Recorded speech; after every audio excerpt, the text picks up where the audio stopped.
Think about the last time you met someone new. Before they even finished introducing themselves, your brain had already decided things about them. Confident, awkward, intimidating, or quiet.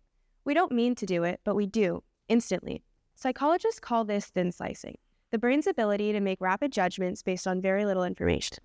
In fact, research by Nalini Ambari found that people form first impressions of others in as little as 1/10 of a second, before conscious thought even kicks in. That's faster than a blink. And here's the problem. Once we put someone in a frame, we rarely step back to look beyond it. First impressions feel efficient. They help us navigate the world quickly. But psychologically, they also limit us, especially when we mistake speed for accuracy. Studies show that first impressions are often confident, but wrong. We confuse familiarity with truth. We assume confidence equals competence. We read silence as disinterest, seriousness as coldness, and nervousness as weakness. Our brains rely on heuristics, or mental shortcuts, because they save energy. But shortcuts aren't neutral. They're shaped by bias, culture, stereotypes, and personal experience. In one study, participants were shown photos of strangers for milliseconds and asked to rate trustworthiness.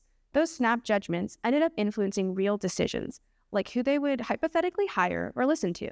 The craziest part is this. When participants were later given detailed information that contradicted their first impression, many still stuck with the original judgment.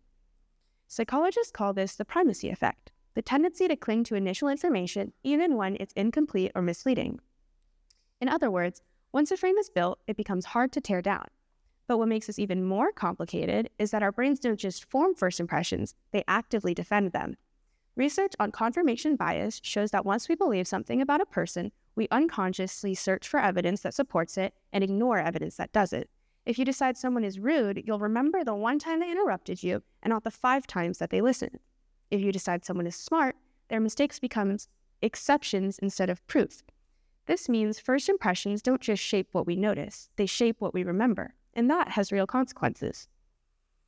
Because first impressions don't just affect how we see others, they shape how others see us, and how we eventually see ourselves. If someone's first impression of you is quiet, suddenly everything you do is filtered through that lens. When you speak up, it's surprising. When you don't, it's expected. Over time, you might even start behaving in ways that match the frame, not because it's accurate, but because it's reinforced. This connects to labeling theory, which suggests that people internalize the labels placed on them by others. When labels are repeated, directly or subtly, they can become part of someone's identity, even if they were never true to begin with. What's unsettling is that many of us are living inside frames that we didn't choose, created in moments we don't even remember. But here's something we rarely consider.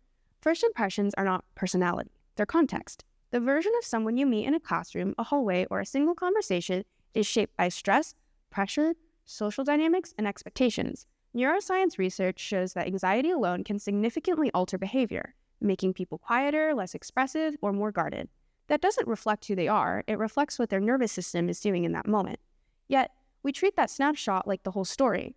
And the danger of first impressions isn't just that we get people wrong, it's that we stop being curious. Psychological research consistently shows that curiosity is one of the strongest predictors of empathy. When we believe we already know someone, curiosity shuts down. We ask fewer questions. We listen less. We flatten complex people into simple categories. But human identity isn't simple. It's layered, contradictory, and constantly changing. So what does it actually mean to go beyond the frame? It doesn't mean ignoring instincts entirely. It means holding them lightly. It means recognizing that your first thought is not a fact, it's a guess. It means leaving room for revision. One of the most powerful mindset shifts in psychology is replacing "this is who they are" with "this is all I've seen so far." That small change reopens curiosity. It makes space for growth, both theirs and yours. Because when we let people move beyond the frame we first put them in, something else happens too. We give ourselves permission to do the same.